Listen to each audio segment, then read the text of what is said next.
देखो हमारे साथ कैसा चलता है, अपन के शरीर में बीमारी है, ये सबसे निकटवर्ती है शरीर, तो फिर अपन रात और दिन शरीर के बारे में सोचते हैं। क्यों सोचते हैं कि ये शरीर ही नहीं रहा तो फिर और क्या बचेगा, मैं ही बीमार हो गया फिर क्या क्या, फिर ना बेटा अच्छा लगता है, ना बहू अच्छी लगती है, ना घर पर में सब, बस शरीर स्वस्थ हो जाए। अगर मान के चलो तुम्हारा शरीर स्वस्थ है तो तुम फिर संयोगों के बारे में सोचते हो, और मान के चलो संयोग भी स्वस्थ है तो समाज के बारे में सोचते हो। हाँ, मतलब कहने का मतलब है कि तुम मोह के कारण चिंता करे बिना मानोगे नहीं। अब कुछ लोग ऐसे हैं उनके पास चिंता का कोई कारण नहीं है, तो वे देश की चिंता करने बैठ गए। नहीं समझ में? अब देश की राजनीति करते हैं, हमारा देश खतरे में, हमारे देश में हमला नहीं हो जाए, बेरोजगारी हो गई। बाबूजी तुम्हें क्या लेने देना बेरोजगारी से तुम्हारी तो उम्र पूरी हो गई, कुछ दिन बाद तुम तो निकल भी लोगे। अरे क्या बात करते हो, मेरी बात थोड़ी है, आखिर देश तो। अब ये क्या है कि इसके पास चिंता करने के लिए और कोई चीज नहीं बची, तो यही चिंता करता है। ख्याल में है ना, अगर इसी आदमी को अभी अस्पताल में भर्ती कर दो तो देश की चिंता भूल जाएगा, सब भूल जाएगा, कहेगा मुझे ठीक करो तुम, देश बाद में। तो ये मोह क्या करता है कि वो सीधी सी बात है, वो तुम्हें बिना आकुलता के जीने नहीं देगा।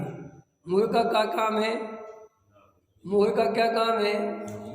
वो बिना आकुलता के तुम्हें जीने नहीं देगा। उसका काम है कि मेरे रहते अगर तू निराकुल हो जाए तो फिर मोह किस बात का? ख्याल में आएगी नहीं आए? तो मोह कहता है सुनो, जब तक मैं जिंदा हूं तब तक तुम्हें शांति से बैठने नहीं दूंगा। समझ में आया ना? ख्याल में, जैसे लोग दुनिया में कहते हैं जब तक मैं जिंदा हूं, मेरे जीते जी, मेरे जीते जी तुम्हें ये जमीन नहीं मिलेगी, मरने के बाद ले लो वो अलग बात, मेरे जीते जी। तो बेटा कहता कोई बात नहीं, मरने के बाद ले लेंगे। ख्याल में है ना, रहो शांति से है। ऐसे ही मोह कहता है जब तक बेटा मैं जिंदा हूं, तुम चाहे जितने शास्त्र पढ़ो, चाहे जितना मंदिर के दर्शन करो, चाहे जितनी देश की सेवा करो, चाहे जितनी समाज की सेवा करो, चाहे जितने मंदिर बनवाओ, चाहे जितने महाराजों को हार कराओ, चाहे जितने साधु संतों की सेवा करो, चाहे जितने सज्जन बने रहो, चाहे जितने दान करते रहो, चाहे जितना प्रक्षाल पूजा पाठ करते रहो, चाहे कुछ भी करते रहो, मेरे रहते तुम निराकुल नहीं हो सकते। ये है मोह की पावर। ठीक है, तो हमने मोह से कहा